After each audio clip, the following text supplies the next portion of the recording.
ప్రకటన గ్రంథం 5వ అధ్యాయం చదువుకుందాం. మరియు లోపటను వెలుపటను వ్రాత కలిగి 7 ముద్రలు గట్టిగా వేసి ఉన్న ఒక గ్రంథము సింహాసనం నందు ఆసీనుడయుండు వాని కుడి చేత చూచితిని. మరియు దాని ముద్రలు తీసి ఆ గ్రంథము విప్పుటకు యోగ్యుడైన వాడెవడని బలిష్ఠుడైన ఒక దేవదూత బిగ్గరగా ప్రచురింపగా చూచితిని. అయితే పరలోకమందు గాని భూమి మీదను గాని భూమి క్రింద గాని ఆ గ్రంథము విప్పుటకైనను చూచుటకైనను ఎవనికిని శక్తి లేకపోయాను. ఆ గ్రంథము విప్పుటకైనను చూచుటకైనను యోగ్యుడెవడును కనబడనందున నేను బహుగా ఏడ్చుచుండగా ఆ పెద్దలలో ఒకడు, ఏడవకము, ఇదిగో దావీదుకు చిగురైన యూదా గోత్రపు సింహము 7 ముద్రలను తీసి ఆ గ్రంథమును విప్పుటకై జయము పొందినని నాతో చెప్పాను. మరియు సింహాసనమునకును ఆ 4 జీవులకును పెద్దలకును మధ్యను వధింపబడినట్లుండిన గొర్రెపిల్ల నిలిచియుండుట చూచితిని. ఆ గొర్రెపిల్లకు 7 కొమ్ములును 7 కన్నులను ఉండెను. ఆ కన్నులు భూమి యందంతటికి పంపబడిన దేవుని 7 ఆత్మలు. ఆయన వచ్చి సింహాసనం నందు ఆసీనుడయుండు వాని కుడి చేతిలో నుండి ఆ గ్రంథమును తీసుకొనెను. ఆయన దానిని తీసుకొనినప్పుడు ఆ 4 జీవులను వీణెలను ధూపద్రవ్యములతో నిండిన సువర్ణ పాత్రలను పట్టుకొని ఉన్న ఆ 24 పెద్దలను ఆ గొర్రెపిల్ల ఎదుట సాగిలపడిరి. ఈ పాత్రలు పరిశుద్ధుల ప్రార్థనలు. ఆ పెద్దలు, నీవు ఈ గ్రంథమును తీసుకొని దాని ముద్రలను విప్పుటకు యోగ్యుడవు. నీవు వధింపబడిన వాడవై నీ రక్తమిచ్చి ప్రతి వంశములోను ఆయా భాషలు మాట్లాడు వారిలోను ప్రతి ప్రజలోను ప్రతి జనములోను దేవుని కొరకు మనుషులను కొని మా దేవునికి వారిని ఒక రాజ్యముగాను యాజకులుగాను చేసితివి గనుక వారు భూలోకమందు ఏలుదురని కొత్త పాట పాడుదురు. మరియు నేను చూడగా సింహాసనమును జీవులను పెద్దలను ఆవరించి ఉన్న అనేక దూతల స్వరము వినబడెను. వారి లెక్క కోట్ల కొలదిగా ఉండెను. వారు వధింపబడిన గొర్రెపిల్ల శక్తియు ఐశ్వర్యమును జ్ఞానమును బలమును ఘనతయు మహిమయు స్తోత్రమును పొందనర్హుడని గొప్ప స్వరముతో చెప్పుచుండెను. ప్రవక్త వర్తమానం ప్రకటన గ్రంథం 5వ అధ్యాయం మీద ఆయన చేసిన వర్తమానం నాకు దొరికింది. అది ఎక్కువ నేను ఇంకా పూర్తిగా దాన్ని ధ్యానించలేదు, కానీ ఆ ఒక్కొక్క మాట అర్థం చేసుకోవడానికి చాలా టైం పడుతుంది. ప్రవక్త మాటలు ఇంత లోతుగా ఉంటాయా అనిపిస్తుంది. హల్లెలూయా. ఆ మాటలు మనకి తగిలినప్పుడు, తగలడం అంటే అవి మన హృదయంలో అవి నాటబడినప్పుడు హృదయం ఎంతగానో ఆనందిస్తాం. అది అనుభవించిన వాళ్ళకి తెలుస్తుంది. హల్లెలూయా. నేను ఈవేళ ఆరాధనలు ఏడిచానంటే కారణం నాకేదో అప్పులుండి లేకపోతే బాధలుండి కాదు, కానీ దేవుడు నాకు ఇస్తున్న వర్తమానాన్ని బట్టి ఆనందించి ఏడిచాను. నేను ఎందరికో లేని భాగ్యం, వాక్య కరువని వ్రాయబడిన సందర్భంలో ఈవేళ లోకము ఉన్నది. ఎక్కడా కూడా వర్తమానం లేదు. ఎక్కడైనా సరైన వాక్యం లేకుండా ప్రజలు ఎంతోమంది ఆకలితో దాహంతో ఉన్నారు, కానీ వాళ్ళ ఆకలి దాహాన్ని ఈ సంఘాలు తీర్చడం లేదు. అలాంటి సమయంలో దేవుడు ఈ చిన్నపాటి పాత్రనైన నన్ను దేవుడు ఎన్నుకొని ఈ పాత్ర ద్వారా అనేకమైన సంగతులు సంఘానికి మరి తెలియజేయడానికి ప్రభు ఇష్టపడినందుకు దేవునికే వందనాలు చెల్లిద్దాం. హల్లెలూయా. ఈ గ్రంథాన్ని మనం అర్థం చేసుకోవటం మన వల్ల అవ్వదు. ఎందుకంటే ఇదే బయలుపాటు గ్రంథం, ఇది ప్రత్యక్షత గ్రంథం. కానీ ఎలాంటి ఇబ్బంది మనకి కలగదు. ఎందుకు కలగదంటే పరిశుద్ధాత్ముడు ప్రవక్తకు బయలుపరిచాడు. మనం ప్రవక్తను వెంబడిస్తే చాలు ప్రతి అంశం మనకు అర్థమవుతుంది. ప్రకటన గ్రంథంలో ఉన్న ప్రతిదీ కూడా అది మర్మయుక్తంగా ఉంటుంది. మరి ప్రతిదానికి ఆత్మీయమైన అర్థం ఉంటుంది. వాటిని తెలుసుకుంటే మనకి ఈజీగా వర్తమానం అర్థం అవుతుంది. ఉదాహరణ చెప్తాను. సింహాసనం అనగా అక్కడ కుర్చీయో ఆసనమో ఉండదు, కానీ సింహాసనం అనగా అధికారం. పరలోకంలో ఉన్న అధికారం ఎవరిది? అది ప్రభువుది. ఆ అధికారం ఎవరికి ఇస్తానంటున్నాడు? ఎవరైతే జయిస్తారో వారికి ఇస్తానంటున్నాడు. హల్లెలూయా. హక్కుపత్రం గురించి మనం నేర్చుకున్నప్పుడు దేవుడు ఆ హక్కుపత్రం ఎవరి కోసం రాశాడంటే ఆదాము కొరకు రాశాడు. తాను ప్రేమించిన తన ప్రియమైన కుమారుని కొరకు ఆ హక్కు పత్రాన్ని ఇచ్చాడు. ప్రియులారా, ఈ హక్కు పత్రం గురించి నేను పూర్తిగా స్టడీ చేస్తేనే కానీ చెప్పకూడదు అనుకున్నాను, కానీ ఎందుకో నా ప్రేరేపణ బట్టి కొంచెం కొంచెం ఎలాగా మనకు సమయం ఉండదు కాబట్టి ఒక సిరీస్లో మనం మాట్లాడాలనుకుంటున్నాం. మొన్న జానించినటువంటి వర్తమానంలో ఆదివారం ఆదాము చేతిలో నుండి పడిపోయినటువంటి ఆ హక్కు పత్రం ఎవరి చేతులు పడిందన్నా? సాతాను చేతిలో పడిందన్నా. అది ఆ వర్తమానం ఆ విధంగానే చెప్పాలి. కానీ ఆ హక్కు పత్రాన్ని పొందుకునే అర్హత, యోగ్యత సాతానుకు లేదు. సాతాను చేతులు అపవిత్రమైనవి, సాతాను చేతులు మురికితో కూడినవి. కనుక సాతానుడు దాన్ని పట్టుకోలేడు, కానీ తన ఆధీనంలో ఉంచుకున్నాడు. మీకు అర్థం అవడం కోసం ఉదాహరణలు చెప్పాలి. పూర్వకాలం మందు రైతులు అందరూ పొలాలు చేసుకునేటప్పుడు గేదెలు, ఆవులు, దూడలు పడి ఆ పొలాలను పాడు చేసాయి. ఈ తరం వారికి తెలియదు, కానీ ముందు తరం వారికి తెలిసేది. అప్పుడు చూసి చూసి ఏం చేసేవారు? కష్టపడి దున్నుకొని వరి నాటుకుంటే ఏ గేదో తాడు తెంపుకొని పాకలోంచి వెళ్ళిపోయి ఆ గడ్డి అంతా తినేస్తే రైతు ఏం చేసేవాడు తెలుసా? చాలామంది గులుకులు పెట్టి చంపేస్తున్నారు. చంపట్లేదా? కానీ అప్పుడు ఒక పద్ధతి ఉండేది. ఆ పద్ధతి ఏంటంటే, ఆ తోటోళ్ళ మకాం ఒకటి ఉంది. ఆ గేదెని తీసుకెళ్ళి అక్కడ మకాంలో కట్టేయాలి. చూడండి, వాక్యంలో కూడా ఉంది. వాక్యంలో ఏముంది? ఎవడైనా అపరాధం చేస్తే, తప్పు చేస్తే అవతలి వాడు చంపేస్తాడేమో భయంతో ఏం చేయాలి? పరిగెత్తుకుని వెళ్ళిపోయి ఆశ్రయపురంలో ఉన్న బలిపీఠం కొమ్ములు పట్టుకుని ఏలాడాలి. అలాగే ఈ గేదె ఎక్కడికి తోలుకెళ్తున్నారంటే, అక్కడ ఒక పాక ఉంది, బాగుండుతుంటే ఏదో అంటారు దాన్ని, అక్కడ కట్టేసేవారు అనమాట. వీడు గేదె ఎక్కడ ఉంది, ఇటు అర్రంతన, ఇటు బట్టను వెళ్ళి, ఇటు విత్తనాలు కాలగొట్టు, అలాగ కొంకాపిల్లి వరకు వెళ్ళిపోయి ఎక్కడ దొరకకపోతే అప్పుడు ఆలోచన వచ్చేది, మొత్తం మీద ఎవడో దాన్ని అక్కడికి తోలుకెళ్ళిపోయాడు అని. ఇప్పుడు తోటోళ్ళు మకాంలో గేదె, ఆవు, దూడలు ఉన్నంత మాత్రానికి తోటోళ్ళే కాదు అవి. అర్థం చేసుకోవాలి మీరు. అవి వాళ్ళ స్వాధీనంలో ఉంచబడ్డాయి. ఎందుకని?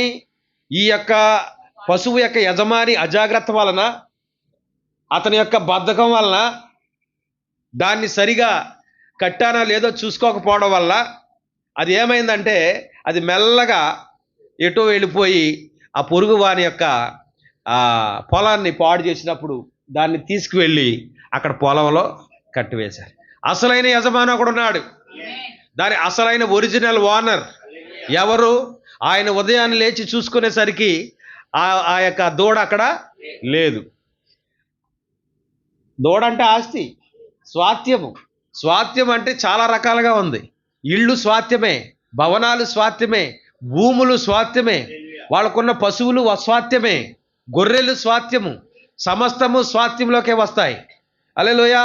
కనుక ఈ యజమానుడు కోల్పోయినటువంటి ఈ స్వాస్థ్యాన్ని వెతకడానికి వెళ్ళి వెళ్ళి వెళ్ళి ఎక్కడది ఈ గేదెని, ఆవుని ఎత్తుకున్నాడంటే తోటోళ్ళ మకాంలో చూశాడు. అవునా? ఎవరో ఇల్లు చెప్తారు, చూసి ఒరే బాబు నీ గేదె అక్కడ ఉంది వెళ్ళండి. ఇప్పుడు ఏం చేయాలా?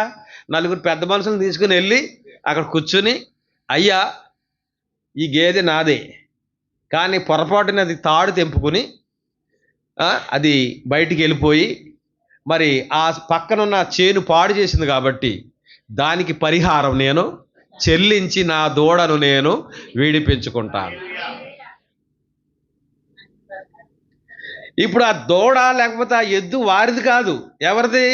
ఆ మకాం వారిది కాదు. కానీ అది వారి ఆధీనంలో ఉంది. దేవుడిచ్చిన హక్కు పత్రాన్ని ఆదాము అవ్వలు చేసిన అపరాధం వలన వాళ్ళ చేతిలో నుండి జారిపోయినప్పుడు అది ఎవరి స్వాధీనంలోకి వెళ్ళిందంటే సాతాను యొక్క స్వాధీనంలోకి వెళ్ళింది. అంత మాత్రాన సాతాను దాని చేతులతో దానిని ముట్టలేడు. సాతాను యొక్క ఆధీనంలో ఉన్నప్పుడు దాన్ని విడిపించడానికి దేవుడు లేచాడు. సింహాసనం నుండి లేచి వెతుకుతా ఉన్నాడు. జక్క ఇంటికి వచ్చి అనేక విషయాలు మాట్లాడిన తరువాత 19వ అధ్యాయం 10వ వచనంలో యేసు ప్రభువారు ఏమంటారంటే, నశించిన దానిని వెదకి రక్షించడానికి నేను ఈ లోకంలోకి వచ్చి ఉన్నాను. వాక్యం చదువమ్మా. కనుక నశించిపోయింది ఎవరు? మొదటి మానవుడు ఆదాము నశించిపోయాడు. అతన్ని వెతుకుతూ ఉన్నాడు, సెర్చ్ చేస్తా ఉన్నాడు. హల్లెలూయా. ఎక్కడా కనబడడం లేదు. ఓ ఆదామా ఎక్కడున్నావని అడిగాడు. ఆదాము దాక్కుని ఉన్నాడు. ఇప్పుడు నశించిన దానిని ఆయన వెతుకుతా ఉన్నాడు. 4000 సంవత్సరాలుగా ఆయన వెతుకుతానే ఉన్నాడు. హల్లెలూయా. వెతికి వెతికి వెతికి వెతికి ఒక ప్రణాళికను తెచ్చుకొస్తా ఉన్నాడు. ఆ ప్రణాళికను ఏమిటంటే, మానవుని విడిపించడానికి, అయ్యా మా దూడను విడిపించగలడానికి ఎంత కట్టాలి? 100, 200, 500? మరి ఆ మకాంలో దాన్ని గడ్డేస్తారు, నీళ్ళు ఎడతారు, దానికి కూడా ఖర్చు కట్టాలి మనం. అవునా?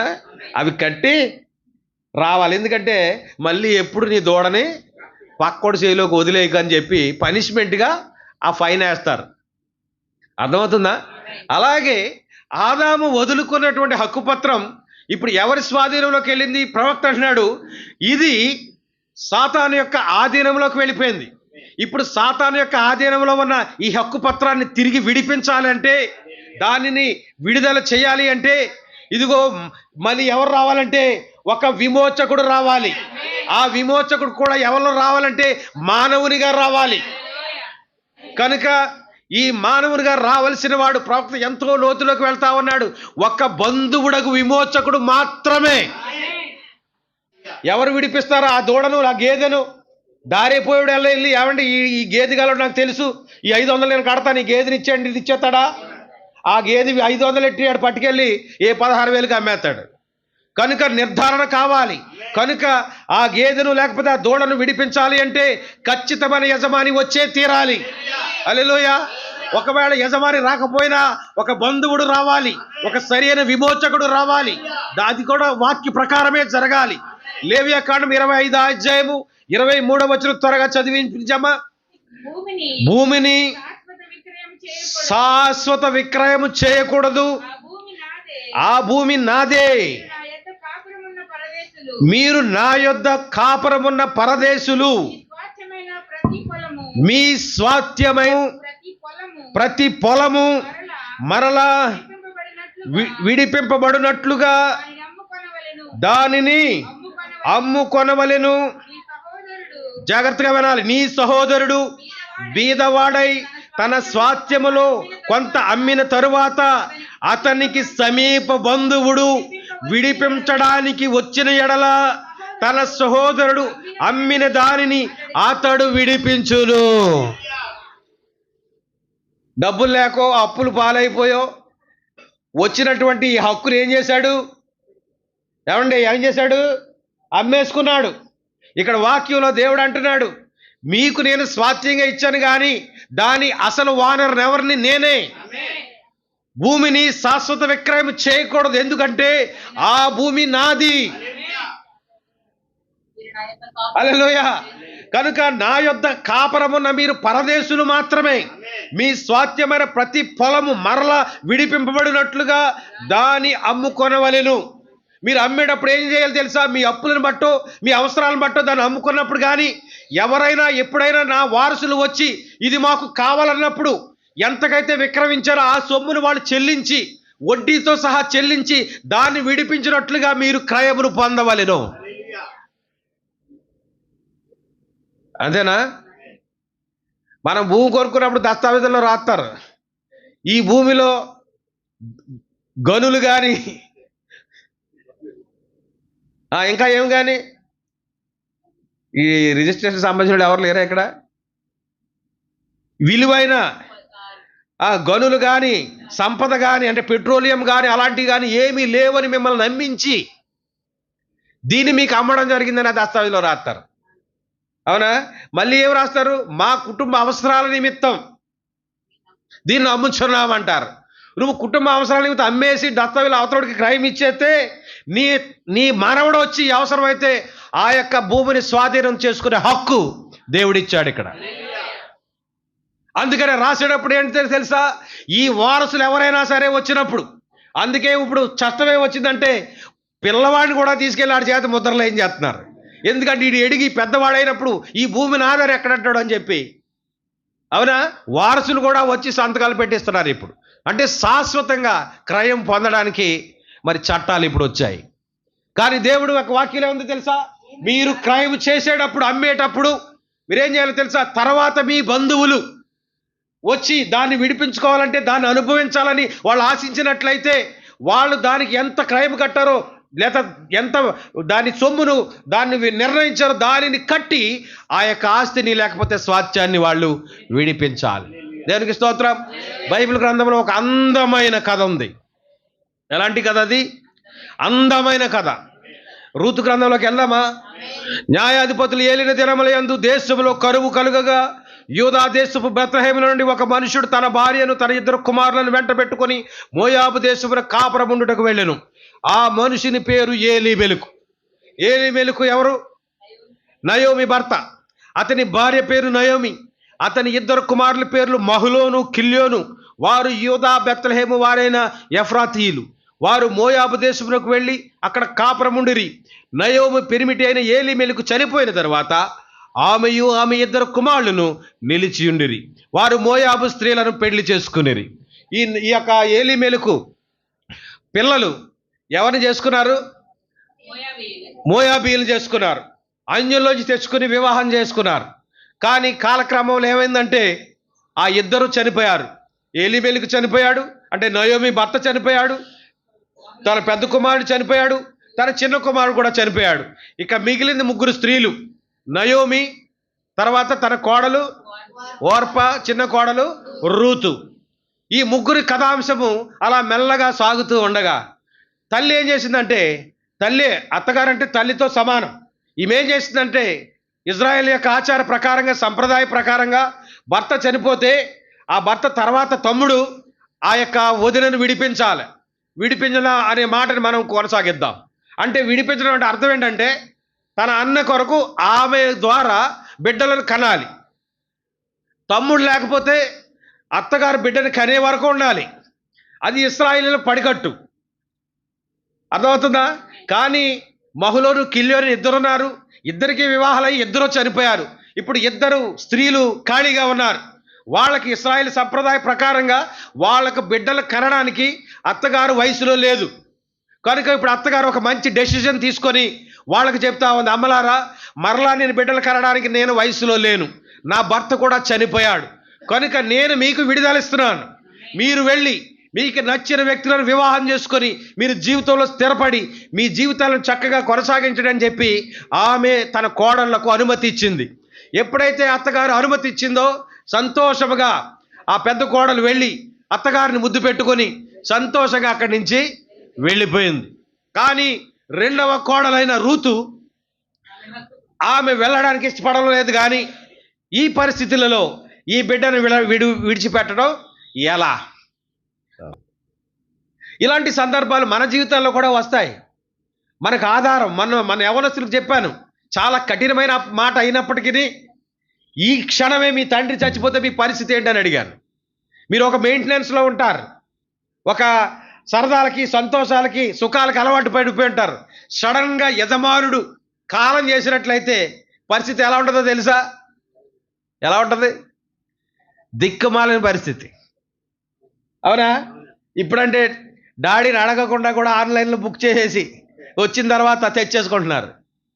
అవునా? కానీ డాడీ చచ్చిపోయిన తర్వాత పరిస్థితి ఎలా ఉంటుంది? దిక్కులేని పరిస్థితి. ఎవరిని అడిగినా ఎవరు. కనుక తండ్రే ఆధారం. యజమానుడి యొక్క విలువ అక్కడే తెలుస్తుంది. దేవునికి స్తోత్రం చెప్దామా? కనుక ఈ 3 స్త్రీలు తన ఆధారాన్ని కోల్పోయారు. తమ బాధ్యులుగా చూడవలసిన వారు పోయారు. భర్త అంటేనే భరించువాడు. ఆ భరించేవారు పోయినప్పుడు, దిక్కులేని స్థితిలో వాళ్ళు ఉన్నప్పుడు ఈ అత్తగారు ఏం చేసిందని, నా బ్రతుకు ఏదో రకంగా నేను కొనసాగిస్తాను, కానీ అమ్మలారా, మీరు వయసులో ఉన్నారు కాబట్టి వెళ్ళి మీ మార్గాన్ని మీరు మీ ఇష్టానుసారంగా మీకు ఎలాగ నచ్చితే ఆ విధంగా మీరు జీవించడం అని చెప్పి వాళ్ళకు విడుదల ఇచ్చింది. హల్లెలూయా. అయితే రూతు మాత్రం అత్తగారిని విడిచిపెట్టడానికి ఇష్టపడలేదు. ఈ వయసులో తను ఎలా బ్రతుకుతుంది? ఈ వయసులో తను ఎలాగా సర్వైవ్ అవుతుంది?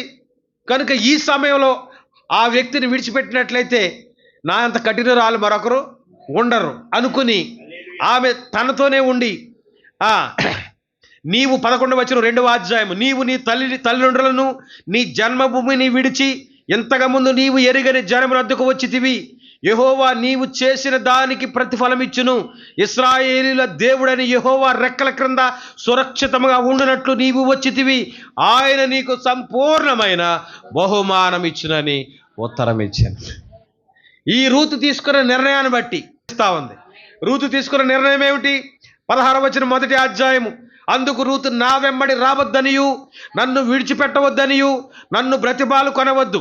నీవు వెళ్ళి చోటికే నేను వచ్చేదను, నీవు నివసించే చోట నేను నివసించేదను.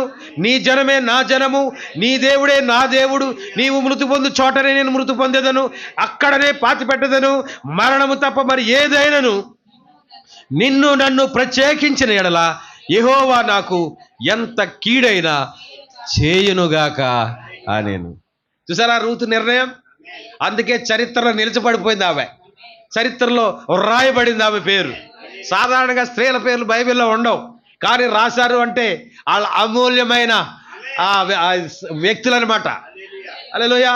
రూతు తీసుకున్న నిర్ణయం ఏమిటంటే, ఇదిగో అత్తగారితో వెళితే బిర్యానీలు దొరకవు, కానీ గెంజి కూడే. అవసరమైతే ఆ గెంజికి కూడా ఎంతో ప్రయాసపడాలి. అవసరమైతే నేనే రోడ్డు మీదకి వెళ్ళి అడుక్కునేనా తెచ్చిన అత్తగారిని పెంచాలి. కనుక రూతు అంటుంది, నీ దేవుడే నా దేవుడు, నీ జనమే నా జనం. ఒకవేళ అడుక్కునే వాళ్ళు నీ జనం అయితే వాళ్ళే నా జనం, వాళ్ళతోటే ఉంటా. హల్లెలూయా. ఆమె వయసు వచ్చిన వ్యక్తి అయినప్పటికీ తన సుఖ సంతోషాలన్నిటినీ పక్కన పెట్టి ఒక అద్భుతమైన అంశాన్ని దేవుడు ఇవ్వబోతామనండి ఈ మధ్యాహ్న కాలమందు.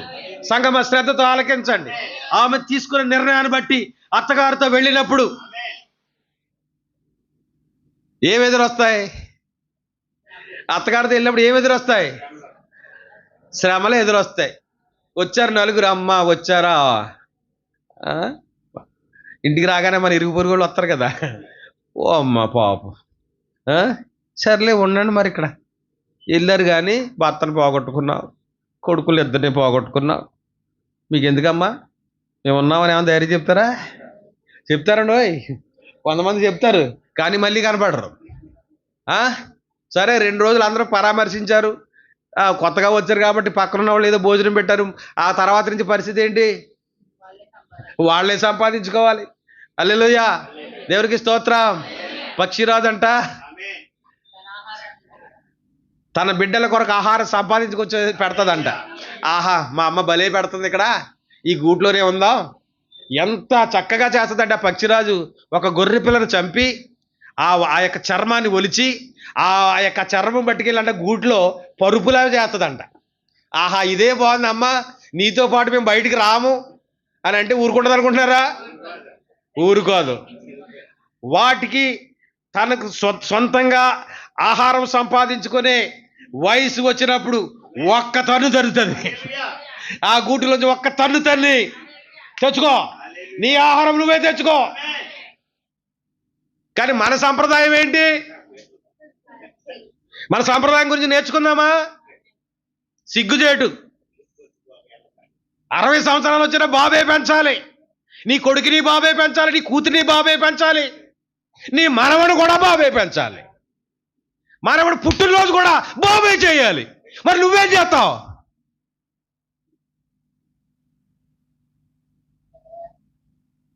పద్దెనిమిది సంవత్సరాలు ఇంట్లోంచి గంటేయండి. నా సంఘానికి ఇచ్చే ఆర్డర్ ఇది. వాళ్ళ ఆహారం వాళ్ళే పోషించుకోవాలి. కిరాణా హోటల్ అనవసరం. నీకు రోజుకు 600 వస్తాయి, వెళ్ళండి కష్టపడండి. మీకు తెలుసా, నేను మొన్న హోటల్ అడిగాను, నేను వారం అంతా ఖాళీ, పొట్లాలు కడతాను, డబ్బులు అని ఇస్తామని అడిగి, అయ్యి బాబు మీకు జీతం ఏంటండి అంటున్నాడు. నిజం, దేవుడు ఆ స్థితి రానివాడు. కానీ చెప్తున్నాను, ఎవరిని ఆశించకూడదు, ఎవరిని అడగకూడదు, ఊరికిన ఎవరి దగ్గర తీసుకోకూడదు. నీవు కష్టించిన దానితో నీకు తృప్తి ఉంటుంది, నీకు ఆనందం ఉంటుంది, నీకు సంతోషం ఉంటుంది. కనుక కష్టించడానికి ప్రయత్నం చేయండి బిడ్డలారా. ఎల్లప్పుడూ ఇదిగో కాళ్ళు సాపుకుని గూట్లోనే. నువ్వు బయటికి వెళ్దామన్నా మీ అమ్మాయిలు ఎవరు? చిన్నపిల్లోడిని అప్పుడే బయటికి వెళ్ళిపోమంటున్నావా? మొగుడితో యుద్ధం మళ్ళీ.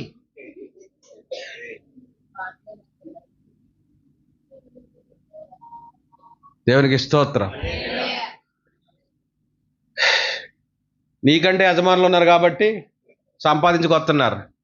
ఈ సహోదరి నయోమికి భర్త లేడు, కొడుకు లేడు, చిన్న కొడుకు లేడు, చాలా దీనా వ్యవస్థ. ఇప్పుడు ఆ స్థానము ఎవరు తీసుకున్నారో తెలుసా? ఆ పోషించే బాధ్యత ఏమైనా అవసరం ఉందంటారా? తన తోడుకోలతో పాటు తాను వెళ్ళిపోవాలి, కానీ వెళ్ళలేదు.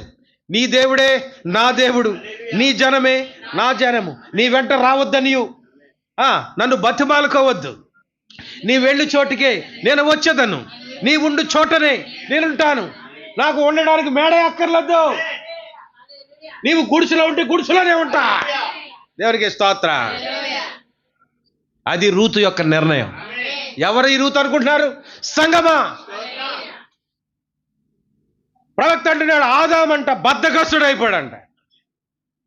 తను కోల్పోయిన హక్కు పత్రాన్ని కూడా అతను వెతకాలని ఇష్టపడలేదంట.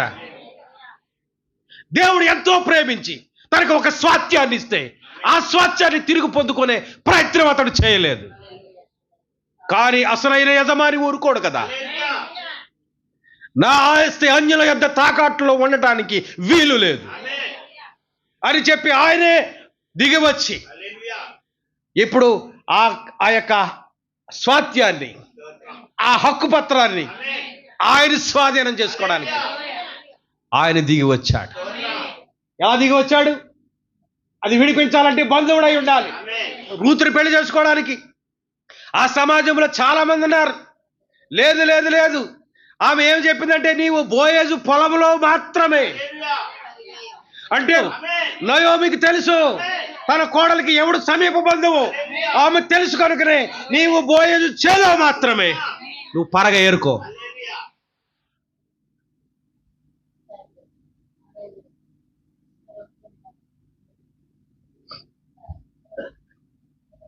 దేవుడు మీతో మాట్లాడుతున్నాడా?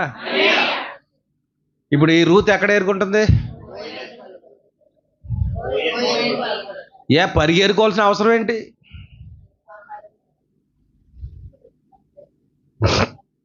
ఏ రైతింటికి వెళ్ళిపోయింది అనుకో, పొలంలోకి, పాకలోకి.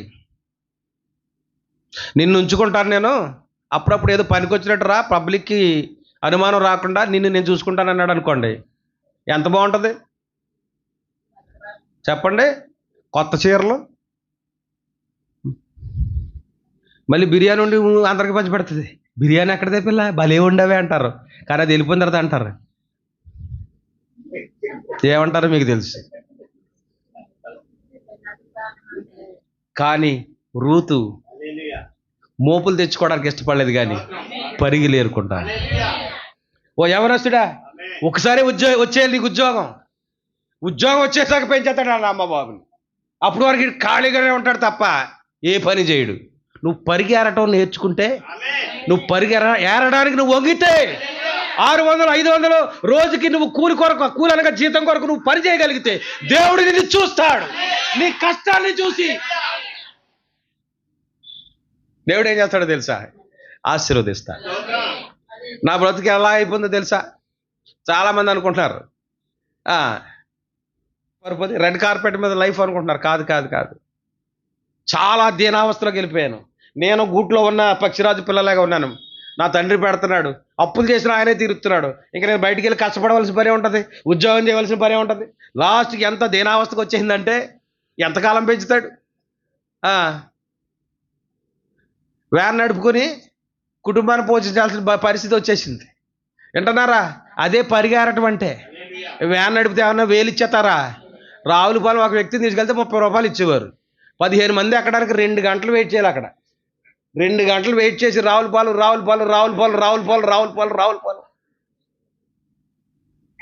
అని అరిస్తే ఏమేరాను? పరిగేరాను. కాబట్టి దేవుడు నాకు సమృద్ధినిచ్చాడు. సిగ్గుపడలేదే, నేను సిగ్గుపడలేదు, వంచాను. యవనస్తులారా, ఇది మీకు పాఠం. ఇజ్రాయెల్ గురించి ఎప్పుడు చెప్తాను, గొప్ప కాదు, కానీ వాళ్ళు మిలిటరీ అవగానే ఎక్కడ జాయిన్ అవుతారో తెలుసా? రెస్టారెంట్లో సర్వర్గా జాయిన్ అవుతారు, వంట వస్తే చెఫ్గా జాయిన్ అవుతారు. ఖాళీగా మట్టుకు ఎవరు ఉండరు. ఎప్పుడైతే నువ్వు ఖాళీగా ఉండవో అప్పుడు నువ్వు అదుపు తప్పవు. ఈ విపరీతమైన పనులకు, విపరీతమైన క్రియలకు కారణం ఏంటో తెలుసా? మనిషి ఖాళీగా ఉండటం వల్ల. దాన్ని మరొక రకంగా చెప్పాలంటే బద్ధకస్తుడిగా ఉండడం వల్ల. ఏ పని చేయకపోవడం వల్ల.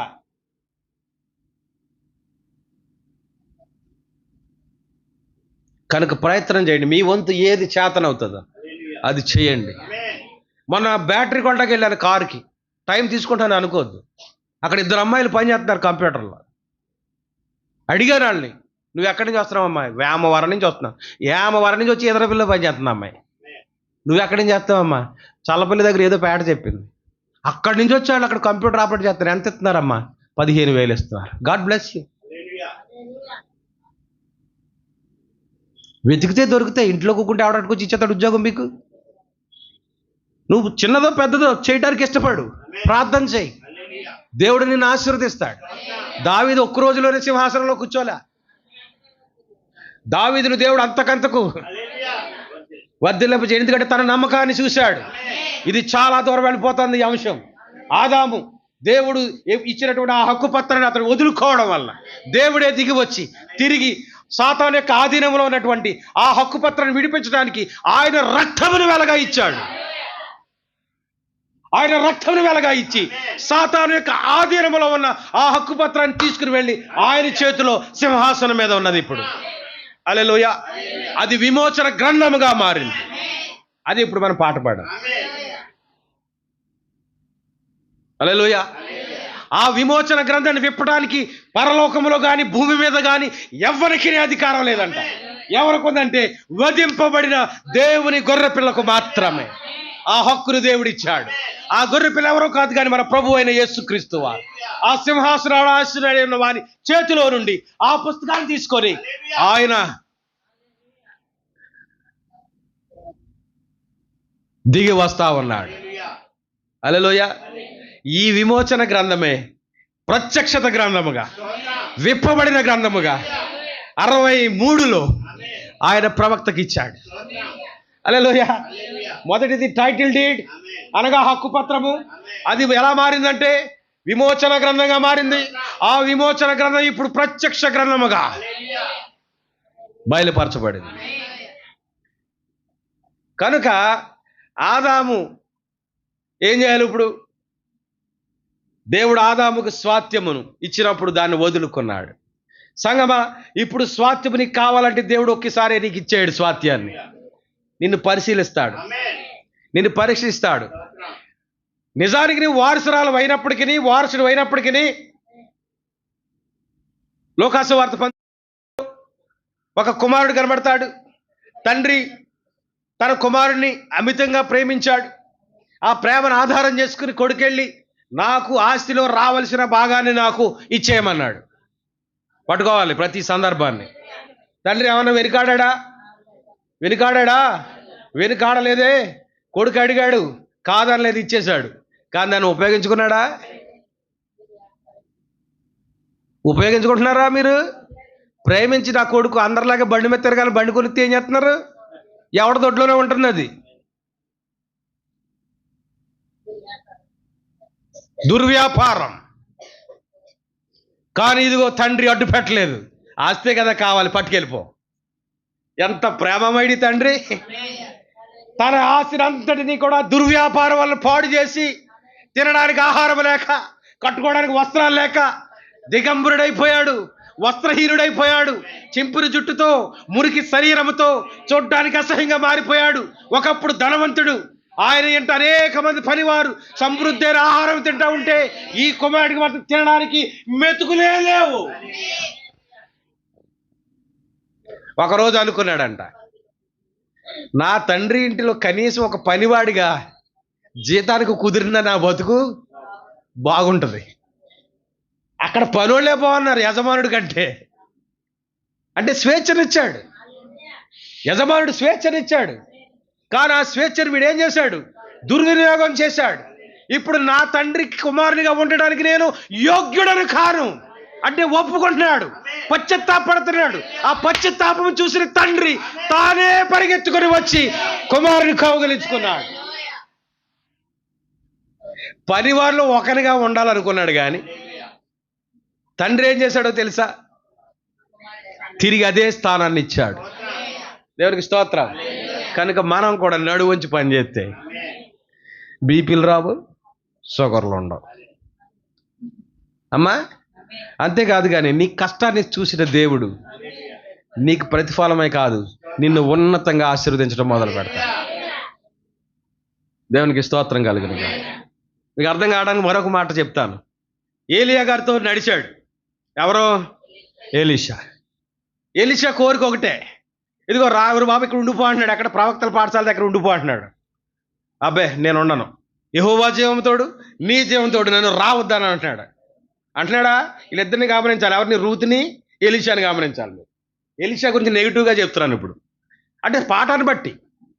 అయితే ఎరుకోకి వెళ్ళిన తర్వాత నీ ఇక్కడే ఉండంటే, నేను ఎక్కడ ఉన్నాను, నీతోటే వస్తాను, కూడా రావద్దని ఎత్తుకోమంటున్నాడు. నీ జీవంతోడు యెహోవా జీవంతోడు నాతో రావద్దని నువ్వు చెప్పొద్దు అంటున్నాడు. సర్లే రా, యోద్ధానికి వెళ్ళాడు. ఇక్కడే ఉండరా బాబు అంటున్నాడు. యెహోవా జీవంతోడు నీ జీవంతోడు నన్ను నీతో రావద్దని అనొద్దు అంటున్నాడు. లాస్ట్కి నీకేం కావాలి? మన ప్రభువుని కూడా మనం అడగాలి. సహాయం రానంత మాత్రాన, దేవుని యొక్క ఆ యొక్క ఆశీర్వాదం మనకి కొంచెం ఆలస్యమైనంత మాత్రాన దేవుని విడిచిపెట్టకూడదు. ఆయన ఆశీర్వదించేంత వరకు నేను నిన్ను విడువనని యాకోబు ఏ విధంగా ప్రార్థించాడు, ప్రభుని అలా బతిమాలకు. సరే, ఏం కావాలి నీకు? నీకున్న ఆత్మలో రెండింతలో డబల్ పోర్షన్ అంటారు దాన్ని. రెండింతల ఆత్మ అడిగేశాడు. అది నా చేతుల్లో లేదు. అసలు ఈ ఆత్మనిచ్చిన వాడే దేవుడు. మరి నేను ఎలాగెవరు నీకు? ఒకవేళ దేవుని సంకల్పం నీకుంటే, నా తర్వాత నా చేతులకు అడిగిన నమ్మకమైన దాసుడు నీవు. దేవునామని మహిమ కలుగునుగా. ఏమో నీ యొక్క ఆ పరిచర్యను బట్టి దేవుడు నీకు అనుగ్రహం ఇవ్వచ్చునేమో నాకు అనిపిస్తా ఉంది. అయినా నువ్వు కనిపెట్టు, ప్రార్థించు, దేవుని కొరకు ఎదురు చూడు. ఏలియా వెళ్ళిపోయాడు. నిరాశతో నిస్పృహతో కృంగిపోయి ఆసక్తిగా చూస్తూ ఉండగా ఆయన దుప్పటి వచ్చి ఎలీషా మీద పడింది. దేవుని వరాన్ని పొందుకున్నాడు.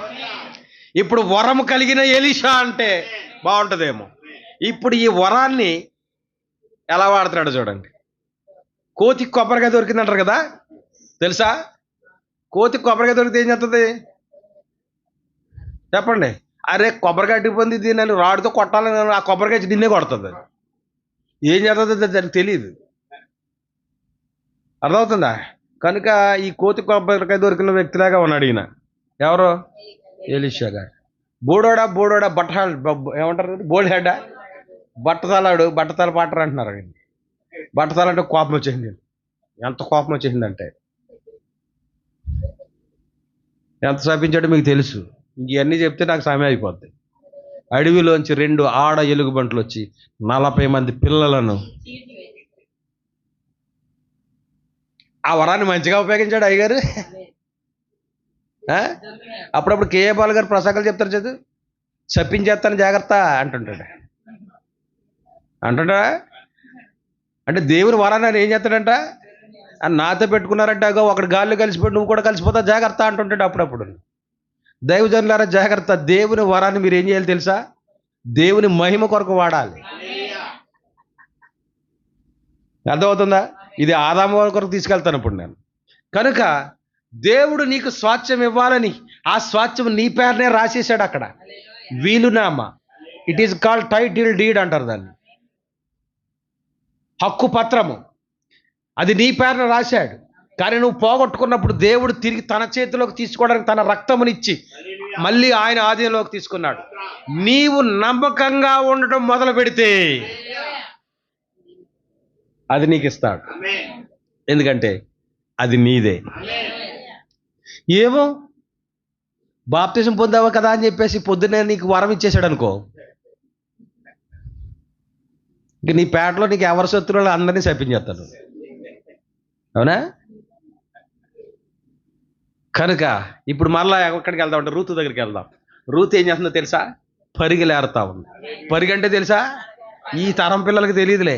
చేను గబగబా కోసిపోతాడు. ఇప్పుడు మిషన్లు కోసేస్తున్నాయి. మిషన్ కోసేసిన తర్వాత చేను కట్టుకెళ్తే ఒక బస్తాడు ధాన్యం మనకు దొరుకుతుంది అక్కడ. ఆ పక్క నుంచి వెళ్ళిపోతూ ఉంటాయి అలాగా. అందుకని ఇప్పుడు రైతులు ఏం చేస్తారంటే ఆ మిషన్ వెనకాల వెళ్ళి ఏరికి తెచ్చుకుంటున్నారండి.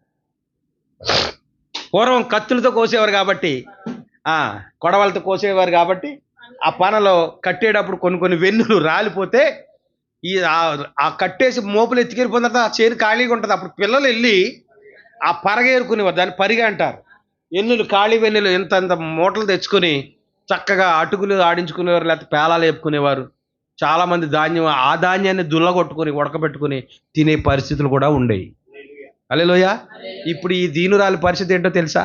ఆ వెన్నెలు తెచ్చుకొని వాటిని దుల్లగొట్టి వాటిని ఉడకబెట్టి దాన్ని గెంజి కాసుకుని బార్లీ, ఆవిడ ఏరిని ఏంటంటున్నారు? వరి కాదు, బార్లీ. ఆ బార్లీ గింజలు తెచ్చి జావ కాసుకొని తను తన అత్తగారు తాగి నిద్రించేవారు. ఇప్పుడు ఎవరైనా గెంజి తాగుతున్నారా? సరే, ఇప్పుడు నయోమి ఎక్కడి నుంచి మొదలెట్టింది తన జీవితం? పరగేరుకుంటుంది. అయ్యగారు చూశాడు, ఎవర్రా ఈ అమ్మాయి రోజు మన పొలంలో పరిగెడుతుంది? చెప్పాడు, ఒక ఉద్దరికి చెప్పాడు, అయ్యా పలానా నయోమి యొక్క కోడలయ్యా, భర్తను పోగొట్టుకుందయ్యా, కొడుకును పోగొట్టుకుందయ్యా, ఇదిగో తన భర్తను కూడా ఈమె పోగొట్టుకుని ఇద్దరు నిరాశ్రులు అయిపోయారయ్యా, ఇదిగో ఎక్కడా దొంగతనం చేయట్లేదు కానీ మన చేలోనే, ఎవరి చేలో కూడా ఆమెకి వెళ్ళట్లేదు, మన చేలోనే పరిగెడుతుందయ్యా. అయితే మీరు పని చేయండి, రేపొద్దున ఆ పక్క చేను కోసేటప్పుడు మీరేం చేస్తారంటే నిజంగానే ఒలికిపోయినట్టుగా మీరు కొంచెం ఎక్కువ పనులు వదిలేయండి. వదిలేసినట్టుగా కాకుండా మళ్ళీ ఆమెకు అర్థం అవ్వకుండా మీరేం చేయాలంటే కొంచెం ఎక్కువ రాళ్ళు చేసుకుంటూ వెళ్ళిపోండి. ఇప్పుడు పరిగి కాడికి ఎక్కడికి వచ్చిందంటే ఆమె పనులు తెచ్చుకునే కాడికి వచ్చింది. ఆమె స్టేజ్ చూడండి. దేవుని ఆమెను మహిమ కలుగునగా. అలాగ ఆమె పరిచయం పెరిగింది.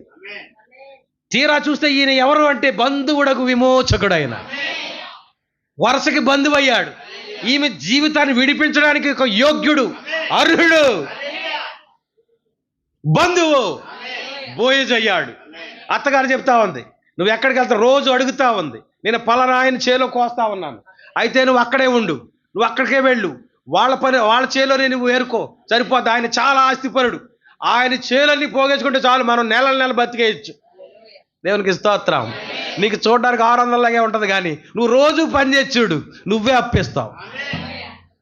ఇంట్లోనే కాళ్ళు చాపుకుంటే ఏమవుతుంది?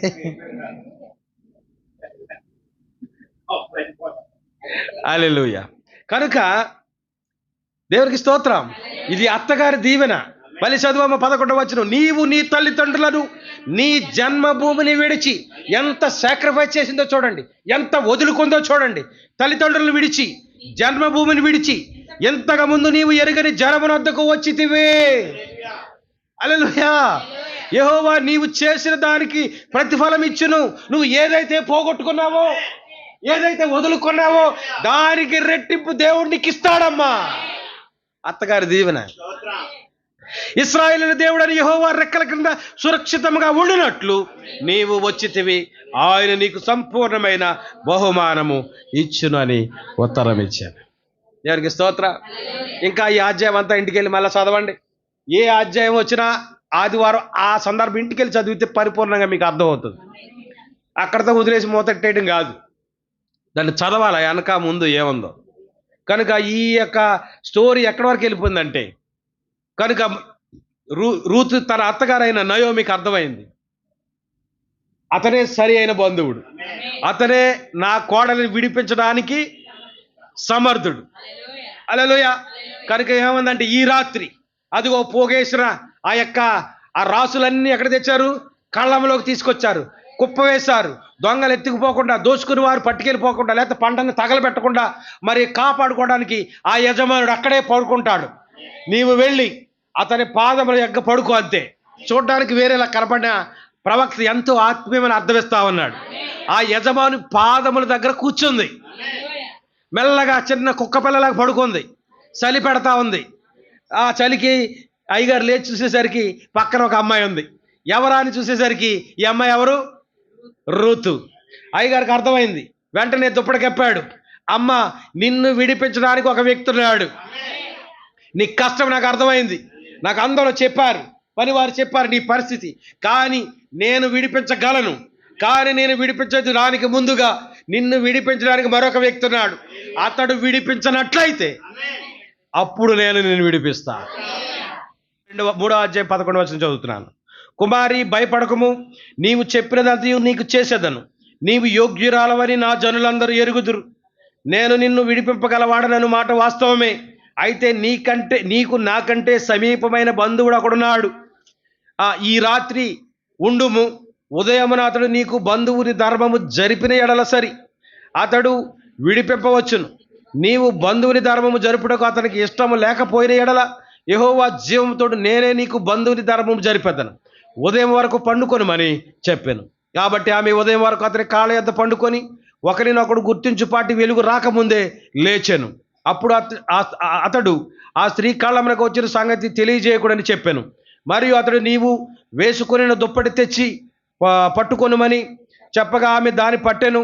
అతడు 6 కొలల యవనలను కొలిచి ఆమె భుజము మీద నుంచగా ఆమె పురములోనికి వెళ్ళెను. ఈ సందర్భం అంతా చదువుతుంటే ఆ రూతు యొక్క హృదయ స్థితి, ఆ రూతు యొక్క క్యారెక్టర్, గుణగణాలు, లక్షణాలు మనకు కనబడతా ఉంటాయి. ఆమె యోగ్యురాలు, ఎలాంటి చెడుగు కానీ ఆ బోయజు ఇంకా డీప్గా చదువుకుంటూ వెళితే అధ్యాయము ఆ బోయజు ఆ పని వారికి ఆజ్ఞాపించాడు, ఇదిగో ఆ స్త్రీ దీనురాలుగా పరగలేరుకుంటుందని ఎవరైనా చులకనగా మాట్లాడతారేమో జాగ్రత్త, ఆమెతో ఎవరు కూడా మీరు వేళాకోళం ఆడడానికి వీలు లేదని ఆజ్ఞాపించాడు. దేవుడు ఏమన్నాడో తెలుసా? నిన్ను బట్టి ఆయన ఎవరికి ఆజ్ఞాపిస్తాడంట? ఆయన దూతలకు ఆజ్ఞాపిస్తాడంట. నీ ప్రవర్తనను బట్టి, నీ యొక్క క్రియను బట్టి, నీ యథార్థతను బట్టి. హల్లెలూయా! దేవుడు నిన్ను ఎక్కడికి నడిపిస్తాడంటే, సాత్వికులు ధన్యులు, వారు భూలోకమును స్వతంత్రించుకొందురు. ఇదిగో ఆ సాత్వికం ఇక్కడ చూపెడతా ఉంది. అవునా? మనం చెప్పాను కదా, సాధువు అయినట్టు, మృదువైనట్టు, గుణం అనే అక్షయాలంకారం నా నోరునే పడుతుంది కానీ మీ గుండెల్లోకి అస్సలు నాటుకోవట్లేదు. సాధువు అయినట్టు, సాత్వికులు ధన్యులు, వారు భూలోకమును స్వతంత్రించుకొందురు. ఇదిగో ఈమె యొక్క సాత్వికము, ఈమె యొక్క మంచి గుణము, ఈమె యొక్క దీనత్వము, ఈమె యొక్క పరిశుద్ధత ఈమెను ఎక్కడ నడిపించిందో తెలుసా? పరిగిలేరుకున్న ఆమె పనుల వరకు వచ్చింది. పనులు ఏరుకున్నప్పుడు ఇప్పుడు 6 కొలనల ధాన్యం పట్టుకుని ఇంటికి కట్టుకుని వెళ్తా ఉంది. రంకు చేసి అట్టుకెళ్తుందండి. ఇప్పుడు ఆయన వాగ్దానం చేస్తున్నాడు, అమ్మ నేను నిన్ను విడిపిస్తా. కానీ నిజానికి నిన్ను విడిపించగలిగిన వాడు ఒకడున్నాడు. బహుశా అతని పేరు రాయలేదేమో అక్కడ. కనుక బోయజు పూర్వద్వారం వద్దకు పోయి అక్కడ కూర్చుండగా బోయజు చెప్పిన బంధువుడు ఆ త్రోవను పోవుచుండేను. వాడు కంట కనపడ్డాడంట. వెంటనే బోయజు పిలిచాడు, 10 మంది పెద్దలను పిలిచాడు. ఓ అబ్బాయి ఇలా రా, ఇక్కడ కూర్చోమని చెప్పి బోయజు ఆ ఊరి పెద్దలను 10 మందిని పిలుచుకొని అక్కడ కూర్చోమని చెప్పగా వారును కూర్చుండిరి. అతడు మోయాబు దేశం నుండి తిరిగి వచ్చిన నయోమి మన సహోదరుని ఏలీమెలకు కలిగిన భూభాగమును అమ్మివేయుచున్నది కనుక. ఏమమ్మేస్తుందంట? ఏలీమెలకు ఒక స్వాస్థ్యం ఉన్నది.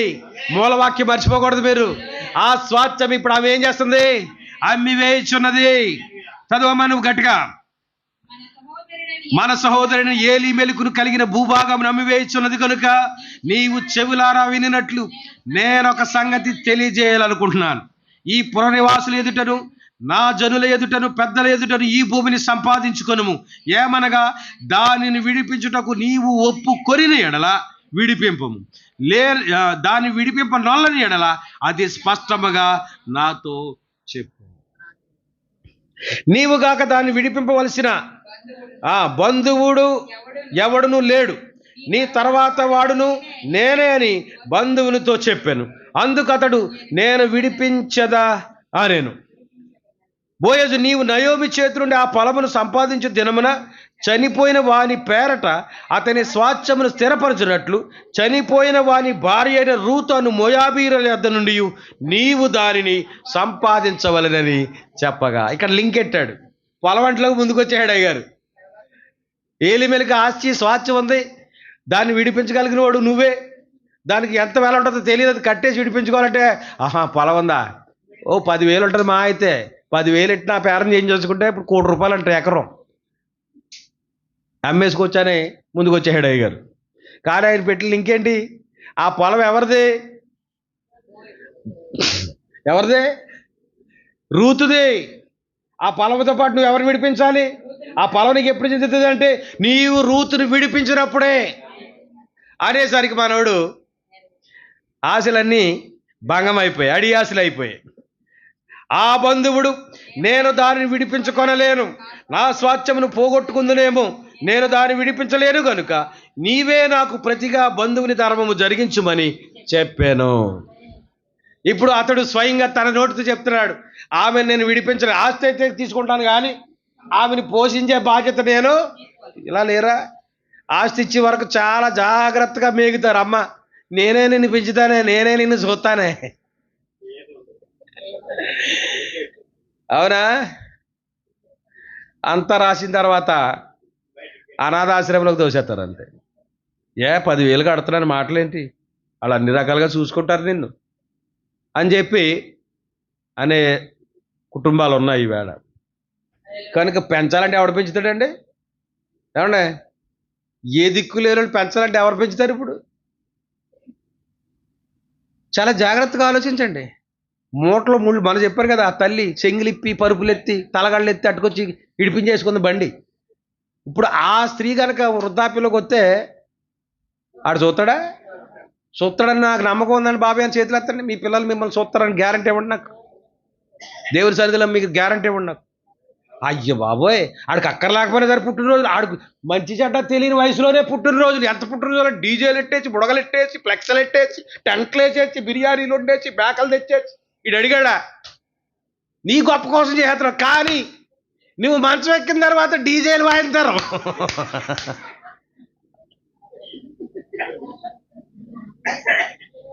జాగ్రత్త, సంపాదించడం నేర్చుకోండి. ₹1 అంటే దాయండి. వాళ్ళకి తెలియకుండా వాళ్ళ పేరునే దాచిపెట్టండి. వాళ్ళ పెళ్లికో, వాళ్ళకి ఉద్యోగానికో, దేనికో ఉపయోగించండి. ఆర్భాటాలకు పోకండి. ఆర్భాటాలకి డాబులకి పోయేవాడు క్రైస్తవుడు కాదు. ఖచ్చితంగా నేను చెప్తాను. జీవపుడు అమ్మమంటారు దాన్ని.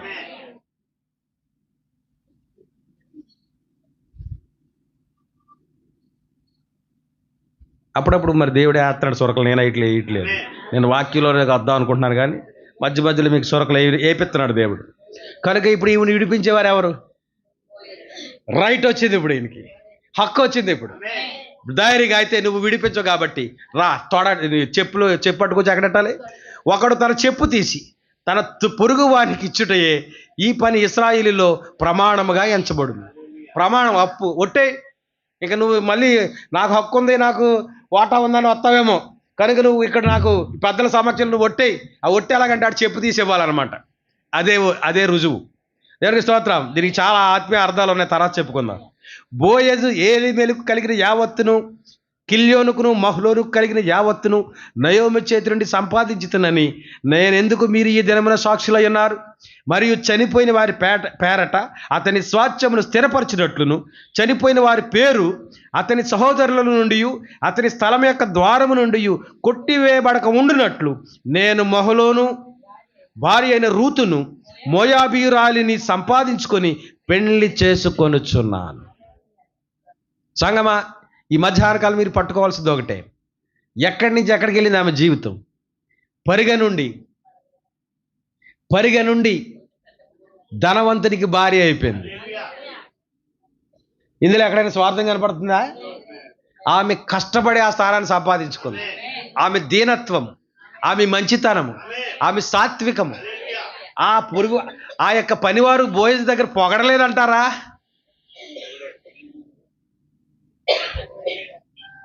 నాకు ఇంకా ఏంటంటో చెప్పాలని ఉంది, మరి దాటేసింది. మరి మీరు వింటారా లేదు? చెప్తారు ఖచ్చితంగా. రాజుగారు మీరు చూస్తున్నారా లేదు కానీ రోజు ఒక ఆవిడ తారం చేస్తుందండి అక్కడ. మీరు చూస్తారనే చేస్తుందండి అక్కడ. అవునంటారా? నిజమంటారా? రెడీ అయిపోయాడు దావీదు గారు. ఆయన చూసిన మరుక్షణం ఆవిడ ఎక్కడికి వచ్చేసింది? ఇలాంటి సలహాదారులు ఉంటారు. అమ్నోను గాడికి ఒక స్నేహితుడు ఉన్నాడు. దుష్ట సాంగత్యం మంచి నడవడం చెరుపుతుందంట. అందుకే ప్రవక్త అన్నాడు, మీ స్నేహితుని పేరు చెప్పు, నీ బతుకేటని చెప్పేస్తానన్నాడు ఆయన. కనుక దుష్టుల ఆలోచన చెప్పున నడువక, పాపుల మార్గమును నిలువక, అపహాసకులు కూర్చుండు చోటను కూర్చుండక, యెహోవా ధర్మశాస్త్రమునందు ఆనందించుచు దివారాత్రము దానిని ధ్యానించువాడు ధన్యుడు. ఎవరి ఆలోచన ఉండాలి మనకి? ఎవరి ఆలోచన ఉండాలి? దైవజనుని ఆలోచన తీసుకోవాలి. తన ధీరత్వము, పరిగ నుండి పర నుండి కొంచాల ధాన్యం వరకు, కొంచాల ధాన్యం నుండి ఆ ఆస్తికే వారసురాలు అయిపోయింది. అడుగు వాటికంటే, ఊహించు వాటికంటే అధికముగా చేయగలిగిన దేవుడు. ఇది యేసుక్రీస్తు చేతిలో ఉన్న ఆ యొక్క హక్కు పత్రం మరలా నీవు పొందుకోవాలంటే, ఆ స్వాస్థ్యమును నీవు అనుభవించాలి అంటే దేవుడు నీలో కోరేది నమ్మకత్వం. ఈ సలహాలు ఇవ్వలేదనుకుంటున్నారా? బోయజ్కి ఇచ్చారు. చాలా మంచిదండి అమ్మాయి. భర్త అంటే కోల్పోయింది కానీ, అత్తగారంటే పేదరాలు కానీ, ఆమె సుగుణవంతురాలు. ఎంతో తెలివితో సంసారాన్ని ఈడ్చుకొచ్చిందని వాళ్ళు చెప్పలేదనుకుంటారా? వాళ్ళు చెప్పుటని బట్టే ఆమె పట్ల శ్రద్ధ కలిగింది బోయజ్ కానీ నేను అనుకుంటున్నాను. హల్లెలూయా. ఈ పనివారు ఎవరు? పొలంలో పనివారు ఎవరు? సేవకుల ప్రార్థన, విశ్వాసుల ప్రార్థన. అందుకే నీ కొరకు ఏం చేయాలి? విజ్ఞాపన చేస్తారు ఎవరొకరు. ఆ విజ్ఞాపన దేవుడు విని ఆయన స్వాస్థ్యాన్ని నీకు ఇస్తాడు. దేవుని స్వాస్థ్యం నీకు వచ్చిందట గొప్ప నీది కాదు, కానీ దేవుని ఎప్పుడు నువ్వు గుర్తించుకో. ఒకరి ప్రార్థనని నిలబెట్టిందంటే నువ్వు నమ్ముతావా? ఒకడు ప్రార్థన నువ్వు ఈ విధంగా సంతోషంగా ఉండగలుగుతున్నావు అంటే, ఒకరి ప్రార్థన నిన్ను ఆనందంగా ఉంచగలుగుతుందంటే, ఒకరి ప్రార్థన నిన్ను ఆశీర్వాదం నడిపించిందంటే నువ్వు నమ్మగలుగుతున్నావా?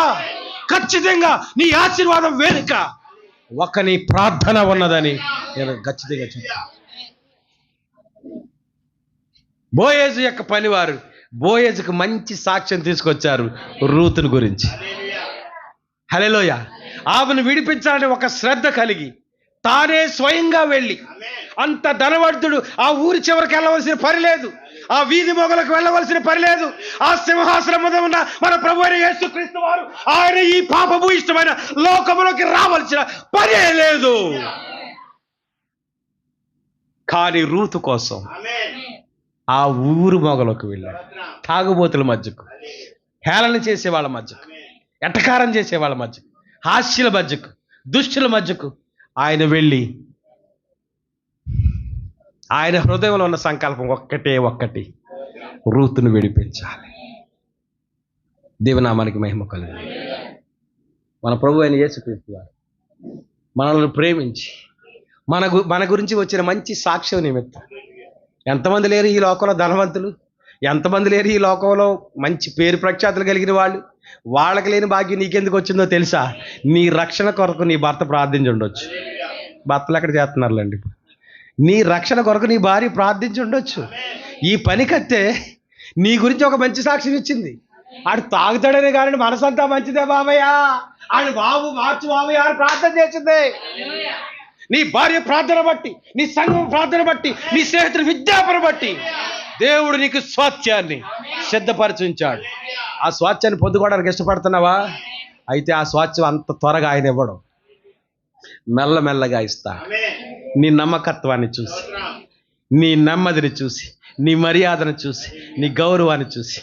అందుకే ఆయన అన్నాడు, ఎందరు అనాదికాల సంకల్పములు ఆయన తలంపులో ఉన్నారు, ఆయన వారందరినీ పిలిచాడు. అది మొదటి మెట్టు. నీ దేవుడే నా దేవుడు, నీ జనమే నా జనము, నీ వెళ్ళి చోట నేనుందును. ఇది వర్షం వచ్చిన ఆరాధన మాను, తుఫాను వచ్చిన ఆరాధన మాను. ఇది నిశ్చయత. ఏమైనా కానీ నీ ఒక వాక్యం కొరకు నా ప్రయాస మానరు. ఈ రూతు ఎవరిని పట్టించుకోలేదు.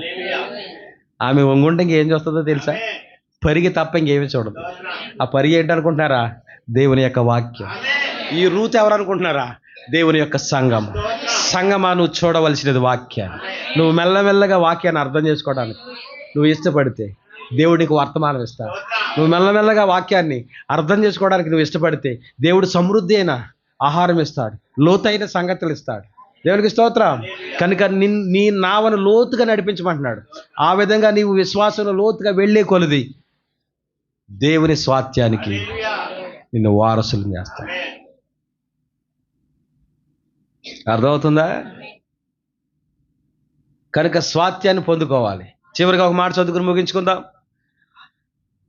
ఎఫెసీ పత్రిక 5వ అధ్యాయం 27వ వచనం. లేకపోతే అటువలే క్రీస్తు కూడా సంఘమును ప్రేమించి అది కళంకమైనను ముడత అయినను అట్టిది మరి ఏదైనను లేక పరిశుద్ధమైనది గాను నిర్దోషమైనది గాను మహిమ గల సంగము గాను ఆయన తన ఎదుట దాన్ని నిలబెట్టుకొనవలెనని వాక్యముతో ఉదక స్నానము చేత దానిని పవిత్రపరిచి పరిశుద్ధపరచుటకై దాని కొరకు తన్ను తాను అప్పగించుకొని. ఇప్పుడు ఆదాము ఏం చేయాలి?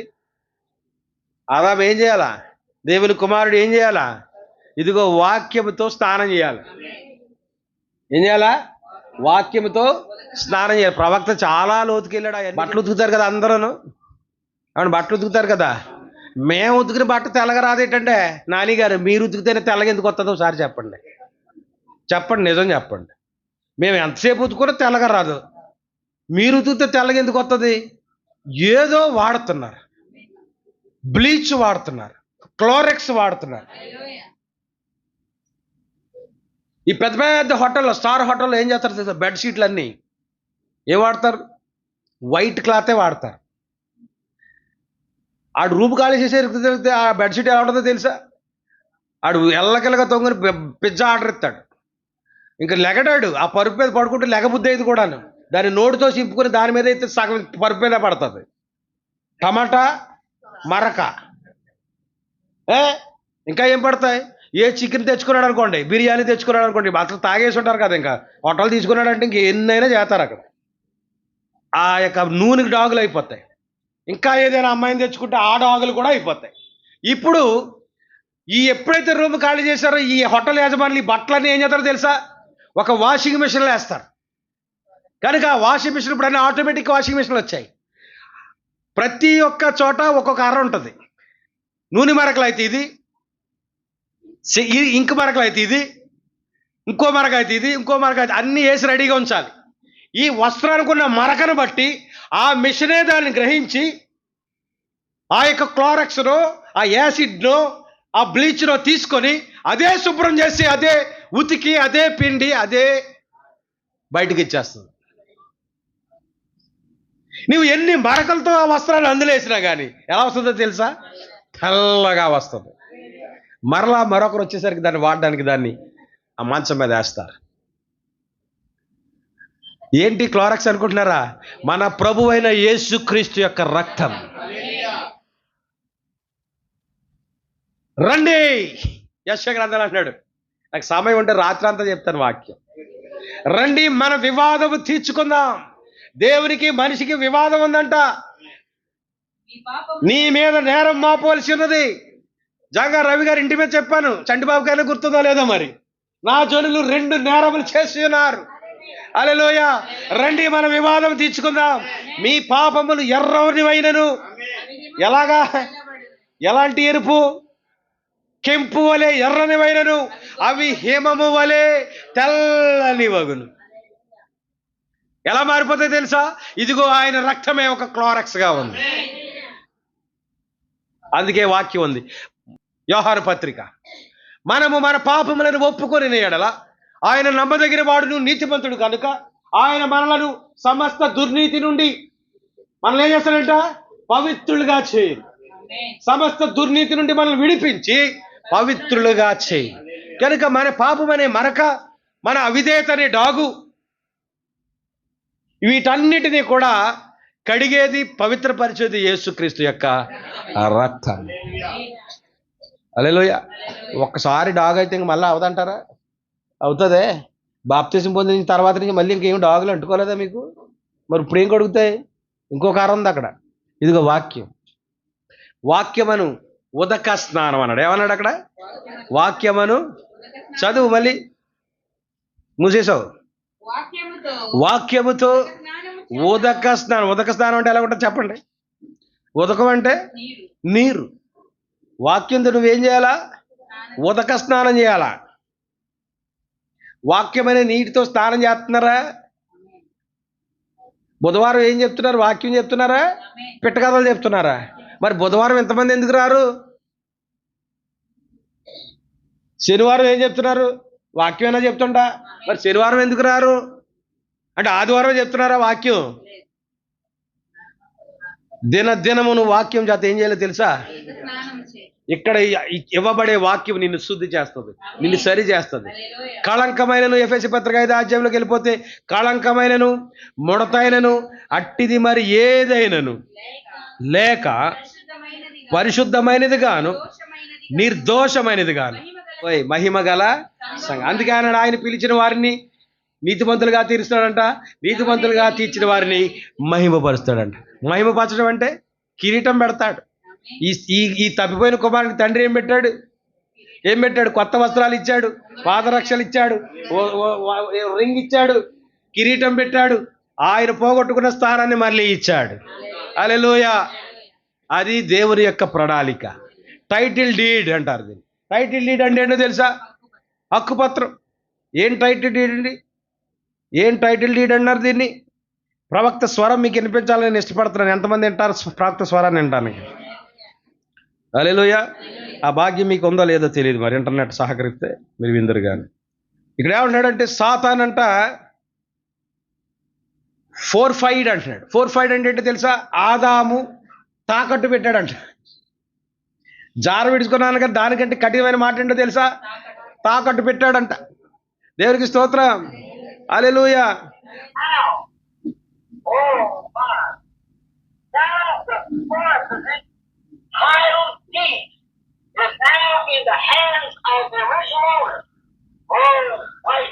ఇప్పుడు టైటిల్ డీడ్ అంటే ఎక్కడుంది? ఈ హక్కు పత్రం ఒరిజినల్ ఓనర్ గారు ఉందంటే ఇప్పుడు ఎక్కడుంది? ఎవరు ఒరిజినల్ ఓనరు? యేసుక్రీస్తు దగ్గర ఉంది. ఇప్పుడు అది నీకు ఇవ్వడానికి ఇష్టపడుతున్నాడు. నా ఆయన స్వరంలో చెప్తాను, నేనెందుకు చెప్పడం?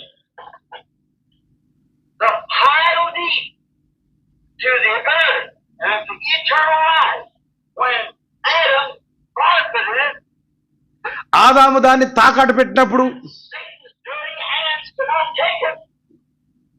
అది సాతాను యొక్క ఆధీనంలోకి వెళ్ళిపోయిందంట. మళ్ళీ దాన్ని తీసుకోవడానికి దేవుడు చేసిన సాతాను యొక్క ఆయా మురికి హస్తాలతో దానిని పట్టుకోవడానికి వాడు యోగ్యుడు కాదు, కానీ వాడి ఆధీనంలోనే ఉంది. కనుక దేవుడు ఏం చేశాడంటే దాన్ని వెతికి కనుగొని దాన్ని వెనక్కి తీసుకొచ్చాడంట. దాన్నే వాక్యంలో లోకాసువార్త 19లో చెప్తున్నాడు, నశించిన దానిని వెదకి రక్షించడానికి. దానికి పైగా ఇంకొక వచనం చూస్తే, ఇతను అబ్రహాము కుమారుడే. ఎవరు అబ్రహాము కుమారుడు? జక్కయ్య. అతడు నశించిపోయాడు, లోకములో ఉన్నాడు. అన్యాయమైన సంపాదన న్యాయంగా ఉందా చెప్పండి? అన్యాయమైన సంపాదన. కానీ యేసు ప్రభు వారు ఏం చేశారో తెలుసా? దాన్ని వెతికి మళ్ళీ పట్టుకొచ్చి దాని పత్రాలన్నింటినీ సరిచేసి ఈసీ తీయించాడు ఆయన. ఎవరి పేరున ఉందో దాన్ని మళ్ళీ రెక్టిఫై చేసి దానికి ఎంత వెల చెల్లించి ఆ పేపర్లన్నీ రెడీ చేసి మరలా ఆయన తన స్వాధీనంలోకి తీసుకున్నాడు. ఎందుకు ఇవ్వట్లేదు మరి? మొదటే జార విడుచుకున్నావు నువ్వు మళ్ళా జార విడుచుకోని అని గ్యారంటీ ఉందా? నువ్వు మళ్ళా వదులుకోవని గ్యారంటీ ఏమైనా ఉందా? ఆ నమ్మకం వచ్చే వరకు దేవుడు నీకు స్వాస్థ్యాన్ని ఇవ్వడు. అర్థమైందా వాక్యం? స్వాస్థ్యం నీ కొరకు దాచబడి ఉన్నది. నీ జీవం క్రీస్తులో దాచబడి ఉన్నది. ఏంటి నీ స్వాస్థ్యం అనుకుంటున్నావా? క్రీస్తులో నీ జీవమే నీ స్వాస్థ్యమై ఉన్నది. హల్లెలూయా. ఈ భూలోక సంబంధమైన ఆశీర్వాదం ఈ స్వాస్థ్యమే కాదు. నీవు పరిశుద్ధంగా ఉండటము అది దేవుని స్వాస్థ్యము. నీవు నీతిగా ఉండటం అది దేవుని స్వాస్థ్యము. నీవు యథార్థంగా ఉండటం అది దేవుని స్వాస్థ్యము. కనుక ఇవన్నీ నీకు రావాలి అంటే మొదట నా రాజ్యమును నీతిని వెతకండి, అప్పుడు అవన్నీ కూడా మీకు అనుగ్రహించబడండి. దేవుడి కొద్ది మాటలు దీవించునుగాక. లేచి నిలబడండి. ఆమేన్. పరిశుద్ధుడా, మరొకసారి పాదముల చెంత చేరి ప్రార్థిస్తున్నాం నాయన. ఇంతవరకు ఈ యొక్క వాక్యం చేత మమ్మల్ని బలపరిచారు. ఇదిగో ప్రవక్త మాకు అందించిన వర్తమానం తండ్రి, అబ్స్ట్రాక్ట్ టైటిల్ డీడ్ నాయన. అబ్స్ట్రాక్ట్ అంటే నశించిపోయిన దానిని తిరిగి మరలా వెనక్కి తీసుకురావడం. అది ఎంతో చక్కగా ఆయన వివరించాడని ఆయన. నా జ్ఞానం చేత నేను దాన్ని సరిగా వివరించలేకపోయినప్పటికీ నీ బిడ్డలతో మీరే మాట్లాడతారని నమ్ముచున్నాను. దాన్ని పరిపూర్ణంగా వారు అర్థం చేసుకున్నారని నమ్ముచున్నాను. ఆయన ఇంకా నీ జ్ఞానము నాకు దయచేసి ప్రభువా ప్రతి వారికి అర్థమగులాగున చెప్పడానికి మీరే మాకు సహాయం దయచేయండి. దేవ, ఆదాము చేయలేని దానిని దేవ నీవు చేశావు ప్రభువా. నాయన ఒక బంధువుడు విమోచకుడు అవసరమైనప్పుడు దాన్ని విడిపించడానికి నీవే దిగి వచ్చావు తండ్రి. ఇశ్రాయేలీయుల కట్టడ ప్రకారం ఎవరైనా ఆస్తి అమ్మివేసినప్పుడు, స్వాత్యాన్ని ఇతరుల దగ్గర తాకాటు పెట్టినప్పుడు బంధువులు వచ్చి దాన్ని విడిపించాలి ప్రభువా. ఆ ధర్మము తండ్రి ఇదిగో బోయజ్ దగ్గరికి వచ్చినప్పుడు ఒక సరి అయిన విధానంలో ప్రభువా, అసలు విడిపించవలసిన వాని దగ్గరికి వెళ్ళినప్పుడు అతడు చేతులు ఎత్తేసినప్పుడు ప్రభువా, బోయజే వచ్చి విడిపించాడు. ఆ బంధువుడు విమోచకుడు ఎవరో కాదు కానీ ప్రభువా, ఆదాము పోగొట్టుకునే స్వాస్థ్యాన్ని మరలా మాకు ఇవ్వటానికి నీవు కల్వరి సిలువలో వేలాడి పరలోక మహిమను విడిచిపెట్టి ఈ భూమిలోకి వచ్చి దేవ సాతానుతో పోరాడి నువ్వు సాతాను జయించి మరణపు యొక్క ముళ్ళును ప్రభువా నువ్వు విరిచివేసి మాకు విజయాన్ని ఇచ్చావు తండ్రి. ఇదిగో స్వాస్థ్య మరలా నీ చేతిలో ఉన్నది నాయన. తెరవబడిన పుస్తకముగా విమోచించిన ఆది నుండి మేము ఎదురు చూస్తున్న ఆ విమోచన గ్రంథమే ఇదిగో విప్పి ప్రవక్త చేతిలో పెట్టావు నాయన. ప్రవక్త ప్రతి సంగతిని మాకు నేర్పిస్తా ఉన్నాడు నాయన. ఆ గ్రంథంలోని సంగతులే మేము నేర్చుకుంటా ఉన్నాం. అదే 7 ముద్రల ప్రత్యక్షత గ్రంథమై ఉన్నది నాయన. ఆ గ్రంథంలో ప్రతి అంశాన్ని మేము క్షుణ్ణముగా నేర్చుకొని నీ స్వాస్థ్యానికి మేము వారసులయ్యే భాగ్యం మాకు దయచేయండి.